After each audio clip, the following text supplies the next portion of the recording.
এইটা ওকে।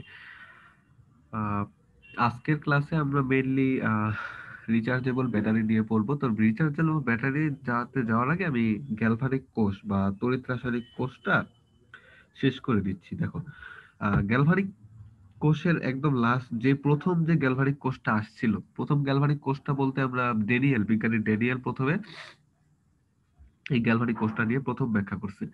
তো কিভাবে ড্যানিয়েল পাইলো এটা? পাইছে হইলো, প্রথমে তিনি কি করছে, দুইটা ধাতব পাতকে তাদের লবণের মধ্যে ডুবাই রাখছে, ডুবাই রেখে একটা তার দিয়ে তাদের মধ্যে সংযোগ করে দিয়েছে। দেখলো যে তড়িৎ প্রবাহ পাইছে। ঠিক আছে, তড়িৎ প্রবাহ পাইছে, ক্যাথোড থেকে অ্যানোডের দিকে তড়িৎ প্রবাহ পাইছে, আর ইলেকট্রনের প্রবাহটা কোন দিকে? অ্যানোড থেকে ক্যাথোডের দিকে। ঠিক আছে, তো এটা পাইলো। তারপর তিনি এটাকে পরবর্তীতে আরো ওয়াইডলি এটাকে কি করলো, ব্যাখ্যা করলো। তো এটা কিভাবে ব্যাখ্যা করলো একটু খেয়াল করো। সে কিভাবে কি করছে দেখো। তারপর তিনি একটা তড়িৎ কোষ বানাইলো কিভাবে দেখো। এই যে একটা জিঙ্ক, এটা একটা জিঙ্কের দণ্ড, এটাকে জিঙ্ক সালফেট দ্রবণের মধ্যে ডুবাইছে। তারপর তার দিয়ে কানেক্ট করে দিছে আর কি কপার দণ্ডের সাথে, সেটা কি কপার সালফেট দ্রবণের মধ্যে ঢুকাইছে। তাদের মধ্যে দেখো এই যে একটা পর্দা রাখছে, এই যে পর্দাটা, এটা কি পর্দা? এটা হলো কি একটা অর্ধবেধ পর্দা, মানে ছিদ্রযুক্ত পর্দা। তো এটা দিয়ে কি হবে, ব্যাপন হবে আর কি। তো এটা নর্মাল ওই কোষগুলোর মতোই, বাট ডেনিয়েল প্রথম এইটা নিয়ে কাজ করছে। এটা নিয়েই আমাদের তড়িৎ রাসায়নিক কোষটা, প্রথম এই কোষটা দিয়ে আমাদের তড়িৎ রাসায়নিক কোষটা আসছে। এটা দিয়ে কি হবে, জিঙ্কটা অ্যানোডটা, জিঙ্ক ইলেকট্রন ত্যাগ করে কোথায় আসবে, দ্রবণে আসবে। ইলেকট্রনটা কি এখান থেকে প্রবাহিত হয়ে ক্যাথোডে আসবে। তাহলে তড়িৎ প্রবাহটা কি, ইলেকট্রন প্রবাহের উল্টা দিক, তাহলে কি ক্যাথোড থেকে অ্যানোডের দিকে। এটা ডেনিয়েল প্রথম এটা করছে। তো একটা নৈমিত্তিক আসে, যেটা হলো আহ ডেনিয়েল সেলে অ্যানোড কোনটা? অ্যানোড হলো জিঙ্ক, ক্যাথোড হলো কপার। এটা হলো ডেনিয়েল প্রথম এটা নিয়ে কাজ করছে। ঠিক আছে, তো এটা তুমি একটু মনে রাখো, বাস দেখাই দিলাম। ওকে, তারপর আরো কিছু জিনিস আছে আমরা একটু তড়িৎ রাসায়নিক কোষ থেকে যেটা দেখতে পাই, যেটা হলো এই যে জিঙ্কের বিক্রিয়া তোমরা বই পাবা, এগুলা এগুলা আর দেখাইলাম না। এই যে এটা এটা খুব ইম্পর্টেন্ট, যেটা হলো তড়িৎ বিশ্লেষণ কোষ আর গ্যালভানিক কোষের মধ্যে পার্থক্য। মানে তড়িৎ বিশ্লেষণ কোষ আর তড়িৎ রাসায়নিক কোষের পার্থক্য মেইনলি। এটা হলো তড়িৎ বিশ্লেষণ কোষ, তো এটা তোমরা বইয়ে পাবা। তোমরা এটা পড়ো অবশ্যই, এটা পরীক্ষা আসে, এটা খুব ইম্পর্টেন্ট। ঠিক আছে, এটা পরীক্ষা আসে, এটা মেইনলি তোমাদের পরীক্ষা তোমরা পাবা এটা 2 নাম্বারের জন্য। তো তোমরা 2টা ও 3টা পার্থক্য লিখে দিবা। ঠিক আছে, ওকে। এবার আমরা আসলে আমাদের আজকের পড়ার দিকে, আমাদের রিচার্জেবল ব্যাটারি।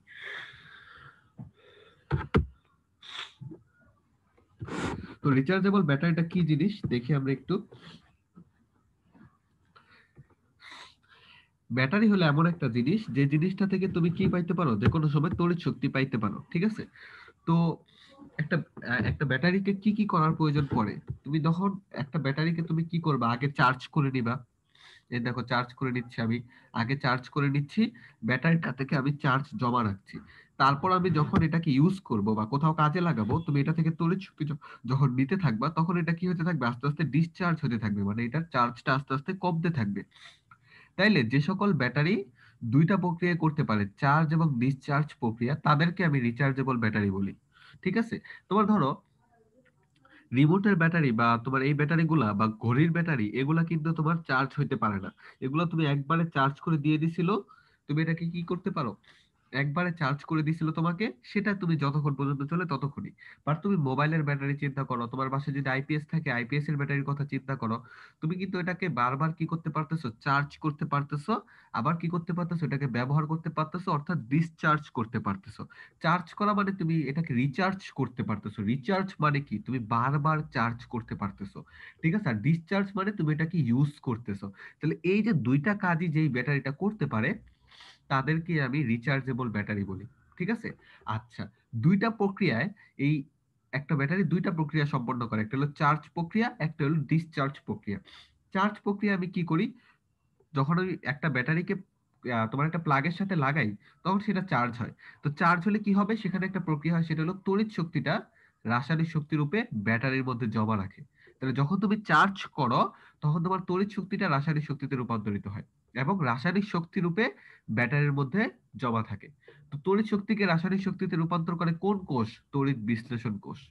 ঠিক আছে, তারপর ব্যাটারির মধ্যে তুমি চার্জ গুলো রাসায়নিক শক্তির উপর জমা থাকলো। তারপর যখন তুমি ব্যাটারিটা ব্যবহার করবা, কোথাও লাগাবা, তখন সেটা কি হবে, এই যে ব্যাটারির মধ্যে যে রাসায়নিক শক্তিটা আছে সেই শক্তিটা আবার কোন শক্তিতে রূপান্তরিত হবে, তড়িৎ শক্তিতে রূপান্তরিত হবে, এবং রূপান্তরিত হয়ে তোমাকে কাজ দিবে। তাহলে রাসায়নিক শক্তিকে তড়িৎ শক্তিতে রূপান্তর করার জন্য আমাদের কোন কোষ লাগে, তড়িৎ রাসায়নিক কোষ।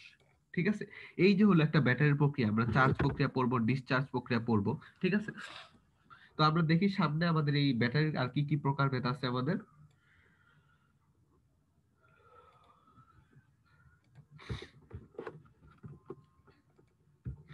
আচ্ছা, রিচার্জেবল ব্যাটারির গঠন, কার্যপ্রণালী, আমরা রিচার্জ প্রক্রিয়া, ডিসচার্জ প্রক্রিয়া, এই ধরনের প্রক্রিয়াগুলো আমরা দেখব।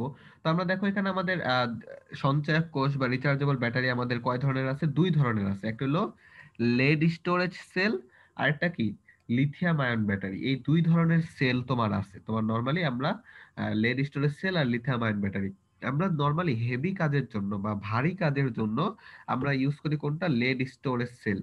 আর হালকা কাজের জন্য আমরা কোনটা ইউজ করি, আমরা ইউজ করি হইলো তোমার lithium ion battery. Lead storage battery গুলো কোথায় পাওয়া যায়, ধরো তোমার আইপিএস আছে, বাসায় আইপিএস আছে, বা তোমার ধরো অটোর যে ব্যাটারি গুলা, অটো গাড়িতে তোমরা উঠছো, তো অটো গাড়িতে যে ব্যাটারির সাহায্যে যে অটো গুলা চলে, সেই ব্যাটারি গুলা, এগুলো হলো লেড স্টোরেজ। ঠিক আছে, আর যদি তোমার মোবাইলের ব্যাটারি, ল্যাপটপের ব্যাটারি, এগুলা হইলো তোমার কিসের, লিথিয়াম আয়ন ব্যাটারি। তাহলে আমরা এই দুইটা ব্যাটারি সম্পর্কে জানবো, আমরা দুইটা ব্যাটারি। তো আমরা প্রথমে একটা লেড স্টোরেজ যে ব্যাটারিটা আছে সেই ব্যাটারিটা সম্পর্কে আমরা একটু দেখি। তো লেড স্টোরেজ সেল আসলে কি, তোমার প্রত্যেকটা ব্যাটারিতে কি থাকবে, অবশ্যই অ্যানোড ক্যাথোড তোমার লাগবে। আমরা জানি আমাদের ব্যাটারিতে দুইটা কোষই লাগে, তড়িৎ বিশ্লেষণ কোষও লাগে, রিচার্জ করতে আমাদের তড়িৎ বিশ্লেষণ কোষ লাগে, আর ডিসচার্জ করতে আমাদের তড়িৎ রাসায়নিক কোষ লাগে, একটু আগে দেখলাম। তাহলে আমাদের এই তড়িৎ বিশ্লেষণ কোষ আর তড়িৎ রাসায়নিক কোষ দুইটার মধ্যে কমন একটা জিনিস আছে, যেটা হলো কি অ্যানোড ক্যাথোড। তো অ্যানোড ক্যাথোডটা আমাদের লাগবেই। তো অ্যানোড ক্যাথোড কি, তড়িৎদ্বার আর কি। তো দুইটি তড়িৎদ্বারই, লেড স্টোরেজ সেলের দুইটা তড়িৎদ্বারই কিসের তৈরি, লেড বা সীসার তৈরি। তবে একটি লেডের ছিদ্রে লেডের পাত ভর্তি করে অ্যানোডটা, মানে একটা লেডের গ্রিডের মধ্যে সছিদ্র লেডের পাত ভর্তি করে অ্যানোড তৈরি করা হয়। আর অপরটা কি, লেডের গ্রিডে লেড অক্সাইড ভর্তি করা হয়। ঠিক আছে, এটা ধরো অ্যানোডটা কি, লেডের গ্রিডে লেড পাতগুলা বসায় দেওয়া হয়, সছিদ্র লেড পাতগুলা বসায় দেওয়া হয়। আর ক্যাথোডটা কি, লেড অক্সাইডটা ঢুকাই দেওয়া হয়। ঠিক আছে, লেড অক্সাইডটা ঘটে থাকে। আর তোমার তড়িৎ বিশ্লেষ্য পদার্থ হিসেবে, মানে দ্রবণ হিসেবে কি থাকে, সালফিউরিক অ্যাসিড থাকে। তাহলে আমরা এটাকে কিভাবে চিহ্নিত করতে পারি, দেখো আমাদের কি ছিল, লেডের মধ্যে লেডের গ্রিডে সছিদ্র লেডের পার্ট আমরা ইয়া করতে পারি। তাহলে দেখো যে লেডের গ্রিডে আমাদের লেড সালফেট, একটু আগে একটু পরে আমরা দেখবো লেড সালফেটটা আমাদের কি, এই সালফিউরিক অ্যাসিডের সাথে বিক্রিয়া করে সাথে সাথে লেড সালফেট উৎপন্ন করে, সেটা আমাদের এই যে এটা হলো আমাদের দ্রবণ। আর ক্যাথোড হিসেবে কি লেড অক্সাইড, আর লেড কি গ্রিডটা, লেডের গ্রিড আর কি। ঠিক আছে, আর সছিদ্র যে পাতগুলা, ওই পাতগুলো আসলে লেড সালফেটের পাত। এজন্য আমাদের অ্যানোডে দেখো লেডের গ্রিডে লেডের পাত, দ্রবণ, তারপরে কি লেডের গ্রিডে লেড অক্সাইড। এটাই হলো কি আমাদের রিচার্জেবল ব্যাটারি। আমরা ব্যাটারির গঠনটা একটু পর দেখবো। দেখো একটা ব্যাটারির গঠনটা আমরা একটু দেখি, রিচার্জেবল ব্যাটারির গঠনটা। এই যে একটা ব্যাটারির গঠন, অনেকগুলা, একটা ব্যাটারি তো তোমার নরমালি আমাদের যে কোষগুলো এতদিন আঁকছি ওইভাবে তো দিয়া দিলে হয় না, একটু মানে একটু ঢাকনা ঢুকনা, তারপর তলানি ঠলানি, পাত, ধারক ঠারক, এগুলো হ্যান ত্যান ইউজ করা হয়, অনেক কিছু ইউজ করা হয়, অনেকগুলা ধারক ইউজ করা হয়। একটা ধনাত্মক পাত থাকবে, একটা ঋণাত্মক পাত থাকবে। এখানে চিত্রগুলো অনেক ক্লিয়ার না, জাস্ট চিত্রটা একটু দেখে রাখলে যে এটাই লেডিস। এরকম ব্যাটারি তোমরা দেখছো, তোমরা অটোর ব্যাটারি বা ইয়ার ব্যাটারি, এরকম ব্যাটারি তোমরা তো অভ্যস্ত এগুলো দেখা। ঠিক আছে, এরকম বড় বড় ব্যাটারি তোমরা দেখছো, এগুলাতে এত কিছু থাকছে কেন, কারণ একটা ব্যাটারিকে তো নরমালি আমরা একটা কোষ দিয়ে বানাইতে পারি না, আমাদের তো অনেক কিছু এটাকে একটা পূর্ণাঙ্গ রূপ দিতে হবে, তুমি যে কোনো জায়গায় তো বহন করতে হবে, এই জন্য এইভাবে বানানো হয়েছে। ঠিক আছে, এখানে অনেকগুলা ঋণাত্মক পাত ধনাত্মক পাত আছে। তো এগুলো আমরা দেখবো কিভাবে বিক্রিয়াটা হয়। এবার আসো বিক্রিয়া। তো প্রথমে আমরা যেটা দেখবো ডিসচার্জ প্রক্রিয়া, আমাদের প্রথমে কি হবে, ডিসচার্জ প্রক্রিয়াটা হবে। ঠিক আছে, ডিসচার্জ প্রক্রিয়াটা কিভাবে হয় সেটা একটু আমরা দেখি। ঠিক আছে, ওকে। ডিসচার্জ মানে তুমি যখন এটাকে ইউজ করতেছো সেই প্রক্রিয়াটা প্রথমে দেখবো, তারপর আমরা করব কি রিচার্জ প্রক্রিয়াটা দেখবো। এটা হলো ডিসচার্জ প্রক্রিয়া। তো অ্যানোড বিক্রিয়াটা কিরকম হয় সেটা একটু দেখা যাবে। অ্যানোডে আমরা জানি কি থাকে, লেড থাকে, লেডের থাকে, গ্রিড থাকে। ওই লেডের যোজনী প্রাথমিক অবস্থায় কত থাকে, তোমার লেডের 4 থাকে, ঠিক আছে? সে যদি দুইটা ইলেকট্রন ত্যাগ করে তাহলে কি লেড 2 প্লাসে পরিণত হবে, ঠিক আছে? মানে লেড যে তোমার নরমাল নিউট্রাল অবস্থায় আছে, সে দুইটা ইলেকট্রন ত্যাগ করছে, তাহলে কি লেড 2 প্লাসে পরিণত হবে। দেখো তারপর কিভাবে বিক্রিয়াটা হয়। এই যে দেখো, তারপরে কি লেড তড়িৎ বিশেষ্য পদার্থ সালফিউরিক অ্যাসিডের সাথে কিভাবে বিক্রিয়া করবে। এই যে লেডটা কিন্তু লেড 2 প্লাসে পরিণত হয়ে গেছে, দুইটা ইলেকট্রন ত্যাগ করে। এই যে দেখো দুইটা ইলেকট্রন ত্যাগ করছে, এটা এই পাশে প্লাস দেখেছে, মানে এই পাশে কি মাইনাস অবস্থায় আছে। সেই লেড 2 প্লাসটা সালফিউরিক অ্যাসিডের সালফেটের সাথে মিশে কি লেড সালফেট উৎপন্ন করছে, আর হাইড্রোজেনটাকে কি করে দিছে, আলাদা করে দিছে। আর এই দুইটা ইলেকট্রন কই থেকে আসলো, লেড কিন্তু প্রথমে, মানে বিক্রিয়াটা কিভাবে হয়, শুরু হয় কিভাবে, লেডটা প্রথমে দুইটা ইলেকট্রন ত্যাগ করে লেড 2 প্লাসে পরিণত হয়। এই যে দুইটা ইলেকট্রন, এই দুইটা ইলেকট্রনকে এই যে এইভাবে দেখানো হয়েছে, ঠিক আছে? আর লেড 2 প্লাসটা কি করছে, সালফিউরিক অ্যাসিডের সালফেটের সাথে মিশে লেড সালফেট উৎপন্ন করছে, তাহলে হাইড্রোজেনটা কাউকে না পেয়ে আলাদা হয়ে গেছে। এটা হইলো আমাদের অ্যানোড বিক্রিয়া। এখন আমরা জানি অ্যানোডে যা যা উৎপন্ন হবে বা যা যা ইলেকট্রন হবে সেগুলো কোন দিকে গমন করবে, ক্যাথোডের দিকে গমন করবে। তো ক্যাথোডের দিকে কে কে গমন করবে, এই যে দেখো, এই ক্যাথোডের দিকে নরমালি কি কি গমন করে, আমরা তড়িৎ রাসায়নিক কোষে দেখছি যে আয়নটা যদি আসে দ্রবণে আইসা ব্যাপন হইয়া তারপর কোথায় যায়, ক্যাথোডের দিকে যায়। তাহলে এখানে আয়ন পাইছো কি, এইচ প্লাস, আর ইলেকট্রন, ইলেকট্রন আর আয়নটাই কোথায় দিকে যাবে, ক্যাথোডের দিকে যাবে। ওকে, ক্যাথোডে যে সে কাকে পাইলো, আমরা জানি ক্যাথোড হিসেবে লেড অক্সাইড আছে। ক্যাথোডে গেল এই যে দেখো ইলেকট্রন আর আয়ন, আর আমাদের তো তড়িৎ বিশেষ্য পদার্থ আছেই। তাহলে এখানে বিক্রিয়াগুলো কিভাবে হবে দেখো, এই যে লেডটা আবারও কি করবে, দুইটা ইলেকট্রন গ্রহণ করে, মানে তোমার কি এখানে এখানে লেডের যোজনী হলো 4। দেখো খেয়াল করো, ভালো মতো খেয়াল করো, লেড অক্সাইডে লেডের জারণ মান হলো +4।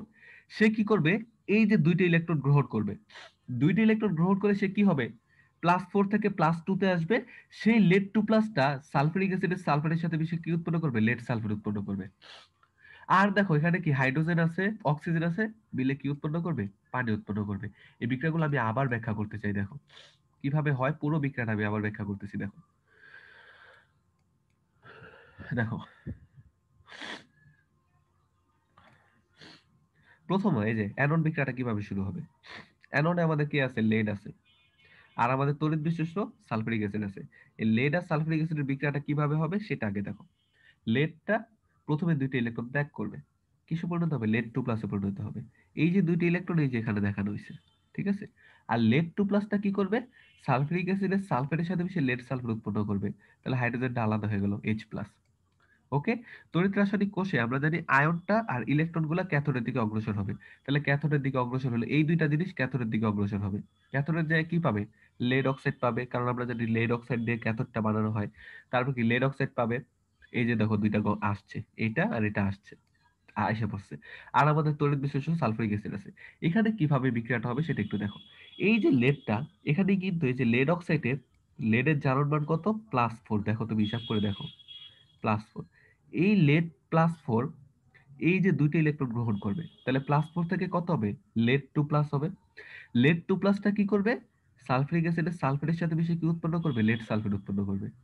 তাইলে বাকি পড়ে থাকলো কি, লেড অক্সাইডের অক্সিজেন আর হলো হাইড্রোজেন। এই অক্সিজেন আর হাইড্রোজেন মিলে কি উৎপন্ন করবে, পানি উৎপন্ন করবে। ঠিক আছে, মোল সংখ্যাটা হিসাব করে লিখবা। এটাই হলো কি আমাদের অ্যানোড ক্যাথোড বিক্রিয়া। ওকে, এবার আমি দুইটাকে যোগ করব, যোগ করে দেখো কি কাটা যায়, আমি একটু দেখি। যোগ করে দেখো কি কি কাটা যায় সেটা একটু আমরা দেখো। এই দুইটা বিক্রিয়া যোগ করলে দেখো এটা এটা কাটা যায়, ইলেকট্রন ইলেকট্রন কাটা যায়, তাহলে বাকিগুলো যোগ আকারে লিখো, লেড প্লাস লেড অক্সাইড, আর এই যে দেখো দুইটা সালফিউরিক অ্যাসিড লিখলাম আমি। আর ডান পাশে কি লেড সালফেট দুইটা আর পানি দুইটা। এটাই হলো কি আমাদের ডিসচার্জ প্রক্রিয়া, এটা হলো ডিসচার্জ। ঠিক আছে, যখন তুমি এটাকে ইউজ করবা। ওকে, আচ্ছা এবার হলো রিচার্জ প্রক্রিয়া।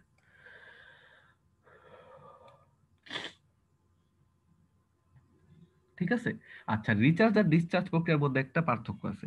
রিচার্জ ডিসচার্জ প্রক্রিয়ায় লেডটা অ্যানোড হিসেবে কাজ করে আর লেড অক্সাইডটা ক্যাথোড হিসেবে কাজ করে। আর রিচার্জ প্রক্রিয়াতে লেড অক্সাইডটা অ্যানোড হিসেবে কাজ করবে আর লেডটা ক্যাথোড হিসেবে কাজ করবে। তাহলে বিক্রিয়াটা জাস্ট এটার উল্টা হবে। দেখো, এটার অ্যানোড বিক্রিয়া কি, বাম পাশে কি ছিল, লেড প্লাস সালফারিক অ্যাসিড, মানে ডিসচার্জ প্রক্রিয়ায় অ্যানোডের বিক্রিয়ায় বাম পাশে কি ছিল, লেড প্লাস সালফারিক অ্যাসিড, আর ডান পাশে কি ছিল, lead sulphate plus 2H plus plus 2 electron. Okay, আচ্ছা রিচার্জ প্রক্রিয়ার অ্যানোড বিক্রিয়া দেখো তো উল্টা। Lead sulphate plus 2H plus 2 electron, এটা দেখো আমি বাম পাশে লিখছি, লেড প্লাস সালফারিক অ্যাসিড ডান পাশে লিখছি, সেম রিঅ্যাকশন, বাট কি হয়ে যাবে, উল্টা হয়ে যাবে। কেন উল্টা হচ্ছে? কারণ এখানে লেডটা অ্যানোড হিসেবে কাজ করবে, লেডটা ক্যাথোড হিসেবে কাজ করবে, আর লেড অক্সাইডটা অ্যানোড হিসেবে কাজ করবে। উল্টা হয়ে গেছে, এই জন্য বিক্রিয়া উল্টা। এই যে দেখো এই বিক্রিয়াটা, ক্যাথোড বিক্রিয়াটা দেখো এখানে এক্সাক্ট এটার উল্টা। লেড সালফেট প্লাস 2H2, এই যে দেখো ডান পাশেরটা বাম পাশে লিখছি, আর বাম পাশেরটা ডান পাশে লিখছি। তারপর যোগ করলেও কি, এই যে এটা যাবে, এটা যাবে বাম পাশে, এই যে বাম পাশে আসছে, আর এটা যাবে কোন পাশে, ডান পাশে। ওকে, তাহলে দেখো রিচার্জ ডিসচার্জ প্রক্রিয়ার ঠিক উল্টা বিক্রিয়া হয় রিচার্জ প্রক্রিয়ায়, কারণ এখানে কি অ্যানোড ক্যাথোড পাল্টায় যায় আর কি। তাইলে তুমি একটা বিক্রিয়া মনে থাকলে আরেকটা বিক্রিয়া ইজিলি লিখতে পারো। তো তোমার পরীক্ষায় আসতে পারে ডিসচার্জও আসতে পারে, আবার কি আসতে পারে, রিচার্জও আসতে পারে। তো তোমার যেটা দরকার তুমি যেটা ইয়া করবা সেটা লিখে দিবে আর কি। ওকে,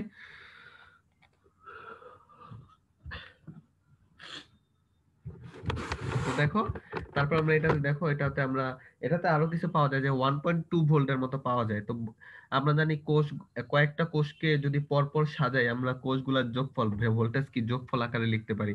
তো এরকম 6-7টা কোষ বসানো হয়, যাতে তুমি প্রায় 12 ভোল্ট, 15 ভোল্ট, 20 ভোল্টের মতো পাও আর কি। ঠিক আছে, ওকে।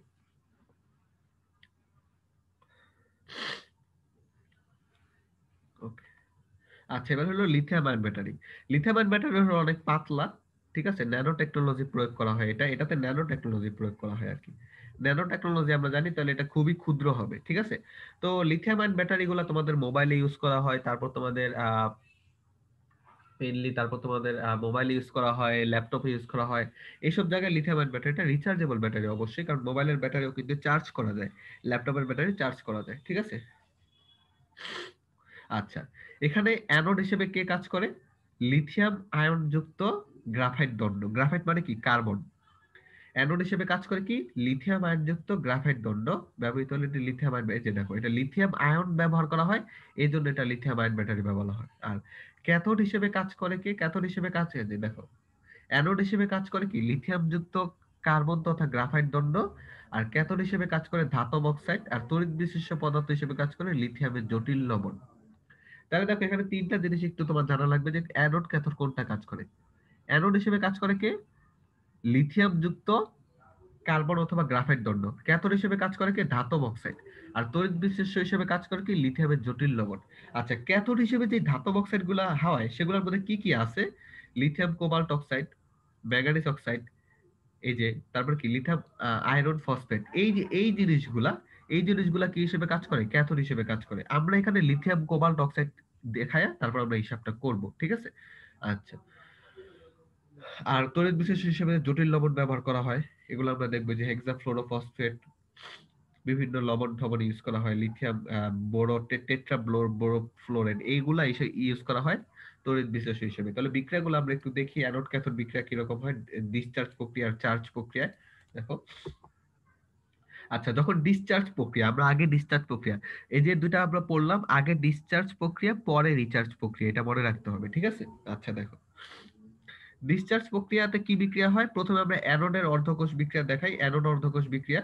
তাহলে অ্যানোড অর্ধকোষ বিক্রিয়া কি হয় দেখো, খেয়াল করো, এই যে দেখো আমরা অ্যানোড হিসেবে কি রাখছিলাম, লিথিয়াম আয়ন যুক্ত গ্রাফাইট দণ্ড। এই যে দেখো, গ্রাফাইট মানে কি, কার্বন। এই যে দেখো লিথিয়ামের সাথে কার্বন, কয়টা লিথিয়াম আছে, এন সংখ্যক লিথিয়াম আছে, ঠিক আছে। আচ্ছা, তো এটা কি, এটা ইলেকট্রন ত্যাগ করবে, যেহেতু অ্যানোড বিক্রিয়া, এই যে ইলেকট্রন এন সংখ্যক ইলেকট্রন ত্যাগ করছে, দেখো এই পাশে আমি প্লাস আকারে দেখাইছি, ওই পাশে নিলে মাইনাস আকারে দেখাইতাম। তাহলে কি, লিথিয়ামটা ইলেকট্রন ত্যাগ করলে কিসে পরিণত হবে, লিথিয়াম প্লাসে পরিণত হবে, কারণ লিথিয়াম একটা ইলেকট্রন ত্যাগ করে। তাহলে এন সংখ্যক লিথিয়াম কয়টা ইলেকট্রন ত্যাগ করবে, এন সংখ্যক ইলেকট্রন ত্যাগ করবে। দেখো, একটা লিথিয়াম একটা ইলেকট্রন ত্যাগ করবে, তাহলে এন সংখ্যক লিথিয়াম আছে, তাহলে এন সংখ্যক লিথিয়াম কয়টা ইলেকট্রন ত্যাগ করবে, এন সংখ্যক ইলেকট্রন ত্যাগ করবে। তাহলে এন সংখ্যক লিথিয়াম প্লাস আয়ন পরিণত করবে, আর কার্বনটাকে আলাদা করে দেবে, এই যেটা কার্বন, এটা বড় হাতের কার্বন হবে, এটা ছোট হাতের কার্বন না, ঠিক আছে। এটা কি জারণ বিক্রিয়া। এবার আমরা জানি অ্যানোডে ইলেকট্রন আর আয়ন গুলা ক্যাথোডের দিকে অগ্রসর হয়। তাহলে ইলেকট্রন কি, এন সংখ্যক ইলেকট্রন, আর আয়ন কি, এন সংখ্যক লিথিয়াম প্লাস, এগুলা কোন দিকে যাবে, ক্যাথোডের দিকে যাবে। ক্যাথোড হিসেবে আমরা কি দেখছিলাম, লিথিয়াম কোবাল্ট অক্সাইড মানে ধাতব অক্সাইড। তাহলে এখানে দেখো লিথিয়াম আছে কি 1 - এন সংখ্যক কোবাল্ট অক্সাইড, এটার সাথে কি আসলো, n সংখ্যক লিথিয়াম প্লাস আর n সংখ্যক ইলেকট্রন আসলো, ঠিক আছে। এই লিথিয়াম প্লাসটা ইলেকট্রনটা গ্রহণ করে কি লিথিয়ামে পরিণত হবে। তাইলে এখানে লিথিয়াম কয়টা হবে, দেখো এখানে লিথিয়াম কোবাল্ট অক্সাইড হয়ে গেছে, বাট লিথিয়াম একটা হলো কিভাবে, দেখো এখানে আছে কত লিথিয়াম 1 - n কোবাল্ট অক্সাইড, এখানে কয়টা আছে 1 - n সংখ্যক লিথিয়াম আছে, আর এখানে কি আছে n সংখ্যক লিথিয়াম, তাহলে 1 - n প্লাস n, এই দুইটা যোগ করলে কয়টা হয় একটা, এই জন্য এখানে লিথিয়াম কোবাল্ট অক্সাইড হয়েছে, ঠিক আছে। তারপর এই দুইটা বিক্রিয়াকে যোগ করো, যোগ করে দেখো এখানে কি আছে লিথিয়াম এর কার্বন, ওকে।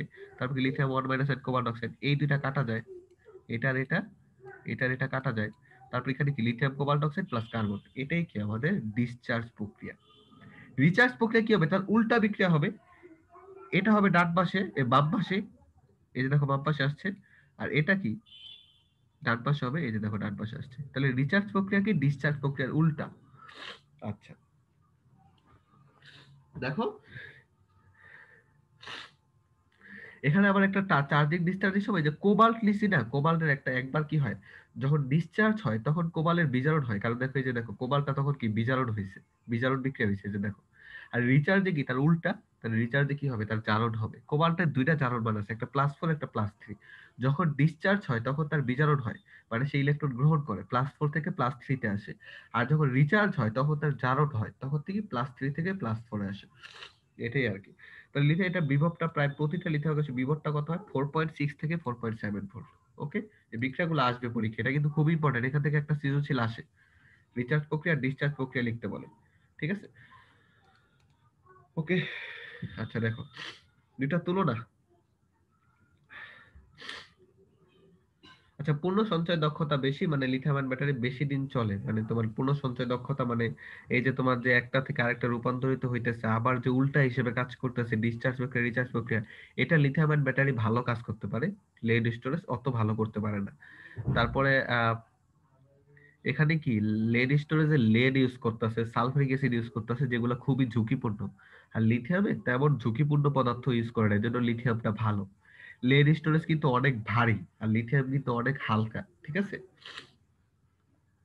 লিথিয়াম আয়ন ব্যাটারিতে যে সেন্সর গুলা, তাপমাত্রা sensor, voltage converter, regular circuit, voltage tap, এগুলা সুবিধাজনক ভাবে যুক্ত করা যায় এবং ওগুলা থাকে, কিন্তু লেড স্টোরেজ এগুলা কিছুই থাকে না, তাহলে উপযোগিতা কম আর কি, লেড স্টোরেজের ইয়াটা কম। তারপর দেখো বিভিন্ন ব্যবহারের ক্ষেত্রে বাণিজ্যিক ভাবে বিভিন্ন ধরনের সুবিধাজনক এলআইবি সুবিধা, ল্যাপটপের জন্য সিলিন্ডার আকৃতির বিভিন্ন আকৃতির, তোর মোবাইলের জন্য এক ধরনের, ল্যাপটপের জন্য এক ধরনের, যানবাহনের প্লাস্টিক সেলে বাজার মানে বিভিন্ন ভাবে তোমার সাইজ আপ করতে পারতেছে, একটা লিথিয়ামকে, লিথিয়াম আয়ন ব্যাটারিকে তুমি বিভিন্ন সাইজে রূপান্তর করতে পারতেছো, বাট লেড স্টোরেজের সাইজ এত বড় হওয়ার কারণে একটা রেগুলার সাইজে তুমি পাইতেছো এবং ভারী বেশি, তারপর এখানে কোনো সেন্সর থাকে না, কিচ্ছু থাকে না, ওইটা আরো বিপজ্জনক। লিথিয়াম আয়ন ব্যাটারিতে অ্যানোড ক্যাথোড নানা ধরনের রাসায়নিক উপাদান ব্যবহারের সুযোগ আছে, দেখো আমরা দেখো লিথিয়াম আয়ন ব্যাটারিতে একটু দেখো, এই যে দেখো কত ধরনের ধাতব অক্সাইড ব্যবহার করতে পারি, যে কোনো একটা নিলেই হয়, লবণও যে কোনো একটা নিলেই হয়, তাহলে দেখো বিভিন্ন ভাবে বিভিন্ন জিনিস ইউজ করার একটা স্কোপ থাকতেছে, বাট লেড স্টোরেজ ব্যাটারিতে একটা ফিক্সড, তোমার ফিক্সড জিনিস ইউজ করা হইতেছে, তাহলে এটা একটা ঝামেলা, তুমি রেগুলার জিনিস তুমি না পাইলেও তোমাকে ওইটা ইউজ করতে হবে। লেড বা ক্যাডমিয়াম কি বিষক্রিয়াযুক্ত বা টক্সিক, লেড কিন্তু টক্সিক, এটা জানতে হবে, লেড জিনিসটা কিন্তু টক্সিক, ঠিক আছে, এটা কিন্তু বিষের মতো কাজ করে, বা লেড বা ক্যাডমিয়াম এগুলা কি বিষযুক্ত, বাট লিথিয়াম কোনো বিষক্রিয়া নাই, এটা একটা এটা একটা সুবিধা। আর সবচেয়ে বড় সুবিধাটা হলো কি লিথিয়ামের ন্যানো টেকনোলজি ইউজ করা যায়, মানে খুব ছোট করা যায়, তুমি একটা ছোট্ট একটা লিথিয়াম আয়ন ব্যাটারি দিয়ে অনেক বেশি পাওয়ার পাবা, বাট লেড স্টোরেজ বিশাল ব্যাটারি, সাইজ অনেক বড়, ন্যানো টেকনোলজি ইউজ করা যায় না, তোমার প্রচুর প্লেস লাগতেছে, এক জায়গা থেকে আরেক জায়গায় নেওয়াটা অনেক কি হইতেছে অসুবিধাজনক হইতেছে, বাট এজন্য কি তোমার লেড স্টোরেজ থেকে লিথিয়াম আয়ন ব্যাটারিটা এদিক থেকে ভালো, ঠিক আছে।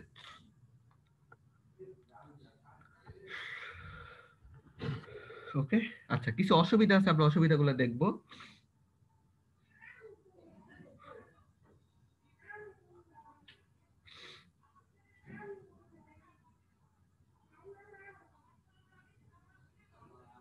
আচ্ছা কিছু অসুবিধা আছে, আমরা অসুবিধাগুলো দেখি। লিথিয়াম আয়ন ব্যাটারি বেশ অসুবিধা রয়েছে, যেমন তোমার লিথিয়াম আয়ন ব্যাটারিতে তড়িৎ বিশিষ্ট জৈব তাগত এক ধরনের দাহ্য পদার্থ, তোমার তড়িৎ বিশিষ্ট যে পদার্থগুলো আমরা ইউজ করলাম লিথিয়াম আয়ন ব্যাটারিতে, যেমন আমাদের লবণ, এই যে তোমার ইয়াগুলা, লিথিয়ামের লবণগুলা, লিথিয়াম অনেক তোমার প্রচুর সক্রিয়, যার কারণে একটু ধার্য পদার্থ, উচ্চ চাপে তোমার ব্যাটারির কি বিপদের ঝুঁকি থাকে। দুর্ঘটনার কিছু রিপোর্টও আছে, মানে কি হয়, দাহ্য পদার্থ হয়, অনেক সময় বিস্ফোরণ হইতে পারে। তোমার ওই যে লবণগুলো আমরা ইউজ করি তড়িৎ বিশিষ্ট পদার্থ হিসেবে, ওগুলা খুবই দাহ্য পদার্থ, ওগুলা কি করতে পারে বা বিস্ফোরণ করতে পারে।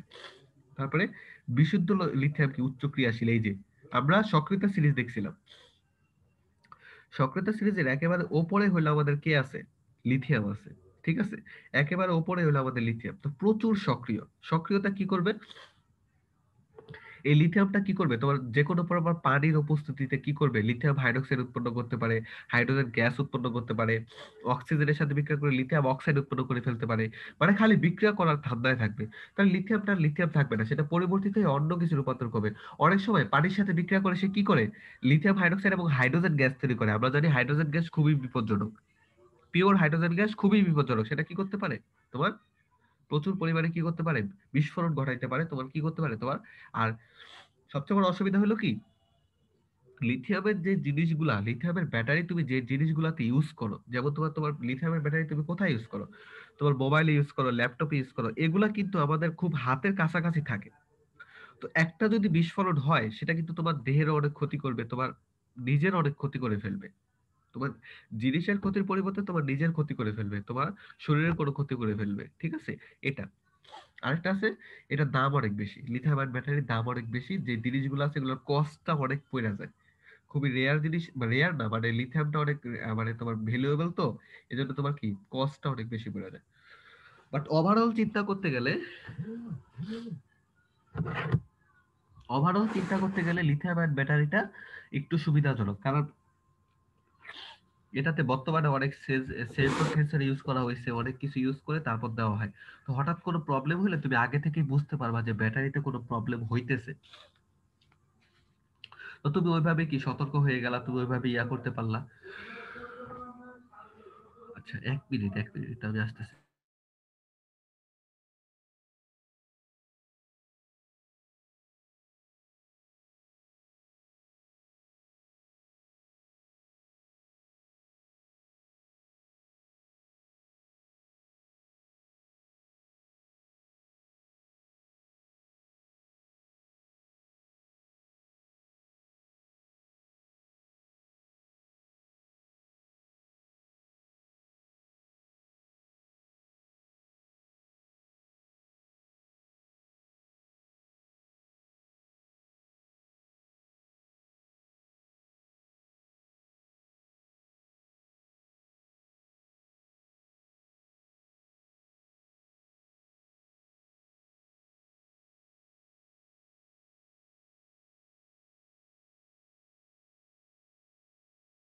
ওকে, দেখো আমি একটু সরি, একটু প্রবলেম হয়েছিল। তো আমরা দেখলাম যে লিথিয়াম আয়ন ব্যাটারি আর একটু জাস্ট আলোচনা করতে গেলে দেখা যায় যে লেড স্টোরেজ ব্যাটারি, হ্যাঁ ঠিক আছে, দুইটারই সুবিধা আছে, দুইটা সুবিধা দুই দিক থেকে। তোমার লেড স্টোরেজ ব্যাটারি কস্টটা অনেক কম হবে, আর লিথিয়াম আয়ন ব্যাটারি কস্টটা অনেক বেশি, মানে খরচটা অনেক বেশি। লেড স্টোরেজ ব্যাটারি তোমার হেভি কাজ করতে পারে, লিথিয়াম আয়ন ব্যাটারি আবার হেভি কাজ করতে পারে না, ঠিক আছে। লেড স্টোরেজ ব্যাটারিতে যে যৌগগুলো ইউজ করা হয় সেগুলা উচ্চ ক্রিয়াশীল না, ওই জন্য কি একটা সুবিধা পাওয়া যায়। আর লিথিয়াম আয়ন ব্যাটারিতে প্রচুর উচ্চ ক্রিয়াশীল যৌগ আছে, সেই জায়গায় আবার সুবিধা পাওয়া যায় না। তারপর হলো দাহ্য পদার্থ, তোমার লেড স্টোরেজ ব্যাটারিতে তেমন নাই বললেই চলে, বাট লিথিয়াম আয়ন ব্যাটারিতে দাহ্য পদার্থ আছে। তাইলে দুইটাই দুই দিক থেকে ভালো। তুমি কোনো হেভি কাজ ইউজ করবা, তুমি ধরো অটো চালাইতেছো, তুমি ধরো বড় কোনো তোমার বাসা বাড়ি, তোমার ধরো ফ্যান চালাবা, তুমি আবার ইয়া চালাবা, লাইট চালাবা, তারপর তোমার ধরো তোমার কাছে হিটার আছে, হিটার চালাবা, বা ভারী কিছু চালাবা, তখন তোমার লেড স্টোরেজ ব্যাটারি দিতে হবে। বাট তুমি যখন সিম্পল কাজগুলা করবা, ছোট ছোট লাইট জ্বালাবা, বা মোবাইলের ক্ষেত্রে ইউজ করবা, বা ল্যাপটপের ক্ষেত্রে ইউজ করবা, তখন তোমাকে আবার কি নিতে হবে, লিথিয়াম আয়ন ব্যাটারি নিতে হবে। তাদের যে প্রবলেম গুলো আছে, সেই প্রবলেম গুলাকে কিভাবে কমানো যায় সেই চিন্তা করতে হবে। লিথিয়াম আয়ন ব্যাটারিতে যেমন তারা কি বিষক্রিয়া করে, লিথিয়াম না সরি লেড স্টোরেজ ব্যাটারিতে যেমন তারা বিষাক্ত পদার্থ আছে, ওগুলাকে তোমার দূরে রাখতে হবে। তারপরে লিথিয়াম লেড স্টোরেজ ব্যাটারিতে আবার কি মাঝে মাঝে অ্যাসিড পানি দিতে হয়। অ্যাসিড পানি মানে ওই যে ওখানে তো ইয়া হিসেবে অ্যাসিড অ্যাসিড থাকে আর কি, সালফারিক অ্যাসিড থাকে তো তড়িৎ বিশ্লেষক হিসেবে। তো ওইভাবে তোমার নিয়মিত এটা দিতে হবে। ওইভাবে কিছু প্রিকশন তোমাকে মানতে হবে প্রত্যেকটা ব্যাটারি ক্ষেত্রেই। তোমার লিথিয়াম আয়ন ব্যাটারির ক্ষেত্রে তোমার কিছু প্রিকশন মানতে হবে, ইয়া কিছু মানতে হবে। প্রত্যেকটারই কি সুবিধা অসুবিধা আছে। লেড স্টোরেজ ব্যাটারির সুবিধা, পাওয়ারটা ভালো পাওয়া যায়, মানে তুমি বেশি হেভি কাজে ইউজ করতে পারবা। লিথিয়াম আয়ন ব্যাটারি সিম্পল কাজের জন্য লিথিয়াম আয়ন ব্যাটারি বেস্ট, মানে দুইটা দুই জায়গায় বেস্ট। দুইটার তুলনা করা যায় না, বাট তুলনা আছে কিছুটা। তোমরা এটা পড়বা, মানে দুইটা দুইটা ব্যাটারি কিভাবে পড়বা। প্রথমে পড়বা লেড স্টোরেজ ব্যাটারির সুবিধা অসুবিধা, তারপরে লিথিয়াম আয়ন ব্যাটারির সুবিধা অসুবিধা, তারপর দুইটা তুলনা। এই জিনিসগুলা পড়বে, এই জিনিসগুলা পরীক্ষায় আসে। তোমার কি গ নাম্বারে হয়তো বিক্রিয়া লিখতে বলবে, রিচার্জ প্রক্রিয়া বা ডিসচার্জ প্রক্রিয়ার বিক্রিয়া লিখতে বলবে যে কোনো একটা ব্যাটারির। ঘ নাম্বারে তুলনা আসতে পারে, সুবিধা অসুবিধা আসতে পারে, যে কোনো কিছু আসতে পারে। এখান থেকে একটা সৃজনশীল আসে। ঠিক আছে, এরপর আমরা দেখো যে নিচে আছে ফুয়েল সেল। দেখো আমি আজকে নেই এটা, নিচে আছে আমাদের ফুয়েল সেল। তো আমরা এই ফুয়েল সেলটা কি নেক্সট ক্লাসে আমরা ফুয়েল সেল দেখব। ওই ফুয়েল সেল থেকে আসতে পারে। ফুয়েল সেল হলো তোমার অরিজিনালি আমাদের যে ইয়া করা হয়েছে, আমাদের যে তড়িৎ উৎপাদন বা বিদ্যুৎ উৎপাদন আমাদের যেভাবে করা হয় রাসায়নিক বিভিন্ন গ্যাসের সাহায্যে, বিভিন্ন ইয়ার সাহায্যে, ওগুলো আমরা দেখবো। বাট এখান থেকে একটা কোশ্চেন আসে, তো তোমরা দেখবা আমরা আজকে যেগুলো বললাম আমরা আমরা যে, তবে এগুলো জানতে হবে যে কোনটা কোথায় ব্যবহার করা হয়। অনেক সময় উদ্দীপকে আসে যে আইপিএস এর ব্যাটারি। আইপিএস এর ব্যাটারি মানে কি লেড স্টোরেজ, যে সেলটা, এই লেড স্টোরেজ যেটা, এটা। আর অনেক সময় আসে মোবাইল ল্যাপটপের ব্যাটারি, মানে এটা তোমার কি, এটা হলো তোমার কি লিথিয়াম আয়ন ব্যাটারি। তো এই ব্যাটারিগুলো একটু ইয়া করতে হবে যে আমরা কোথায় কোনটা ব্যবহার করা হয়। অনেক সময় উদ্দীপক একটু ঘুরাই দিতেই পারে। ঠিক আছে, তো আজকে যেগুলো পড়লাম ডেনিয়াল সেল থেকে, যেটা হলো নৈমিত্তিক পড়বা, যে ডেনিয়াল সেলের গঠনটা দেখবা, চিত্রটা দেখবা। ঠিক আছে, আর এখান থেকে ইয়াটা দেখবা যে কোনটা অ্যানোড কোনটা ক্যাথোড। ওকে, পার্থক্যটা অবশ্যই পড়বা। এই পার্থক্যটা খুব ইম্পর্টেন্ট, এটা পরীক্ষা আসবে তোমাদের 2 নম্বরের জন্য। এই দুইটার পার্থক্য, তড়িৎ বিশ্লেষণ কোষ আর তড়িৎ রাসায়নিক কোষ। গ্যালভানিক কোষের অপর নামই কিন্তু তড়িৎ রাসায়নিক কোষ। ঠিক আছে, এগুলো তোমরা দেখবা। তারপর কি battery, rechargeable battery, lead storage battery থেকে কিভাবে পড়বা, লেড স্টোরেজ ব্যাটারির অ্যানোড কোনটা ক্যাথোড কোনটা। ঠিক আছে, তারপর হলো ডিসচার্জ প্রক্রিয়ার বিক্রিয়া, রিচার্জ প্রক্রিয়ার বিক্রিয়া। একটা বিক্রিয়া পড়লে আরেকটা পারা যায়, কারণ উল্টা করে দিলেই হবে। প্রত্যেকটা বিক্রিয়াকে তুমি কি করে দিবা, উল্টা করে দিবা। ঠিক আছে, তারপর হলো লেড স্টোরেজ ব্যাটারির সুবিধা অসুবিধা পড়বা। ঠিক আছে, তারপরে লিথিয়াম আয়ন ব্যাটারি কি তোমার কি করবা, তুমি এটার অ্যানোড কোনটা ক্যাথোড কোনটা, তড়িৎ বিশেষ্য পদার্থ কোনটা, এটা পড়বা। ডিসচার্জ প্রক্রিয়া পড়বা, আর রিচার্জ প্রক্রিয়া তো তার উল্টা, এটা পড়বা। সুবিধা অসুবিধা পড়বা। সবার শেষে যেটা পড়বা ওইটা হলো কি লেড স্টোরেজ ব্যাটারি আর লিথিয়াম আয়ন ব্যাটারির তুলনা। এটা ইম্পর্টেন্ট, এটা ইম্পর্টেন্ট। এখান থেকে একটা সৃজনশীল আসবে, যা যা বললাম এগুলো থেকে একটা সৃজনশীল আসবে। সুতরাং এগুলো মিস করো না, মানে অনেক সময় তোমার অনেক কিছু ধরতে না পারলে এই সৃজনশীল গুলো অ্যান্সার করার চেষ্টা করবা। ঠিক আছে, উদ্দীপকে কিভাবে দিতে পারে আইপিএস এর ব্যাটারি, তারপরে অটো গাড়ির ব্যাটারি, এভাবে বলে দিতে পারে। তখন তোমাকে বুঝতে হবে ওটা লেড স্টোরেজ ব্যাটারি ছিল। তারপর তোমাকে মোবাইল ল্যাপটপের ব্যাটারি বলতে পারে, তখন তোমাকে বুঝতে হবে যে ওটা লিথিয়াম আয়ন ব্যাটারি ছিল। ঠিক আছে, এভাবে তোমাকে একটু ঘুরাই দিতে পারে, বাট অত ঘুরাবে না। ঠিক আছে, ওকে। তো এই জিনিসগুলো পড়লো। তো আজকে আমি ব্যাটারি পর্যন্ত থাকবো। নেক্সট ক্লাসে আমরা ইনশাল্লাহ ফুয়েল সেল এর প্রকারভেদ আর হলো পিএইচ এর একটা জিনিস আছে, ওই জিনিসগুলো আমরা পড়বো। ঠিক আছে, তো আজকে কোনো কোশ্চেন না থাকলে আমি ক্লাসটা শেষ করে দিচ্ছি।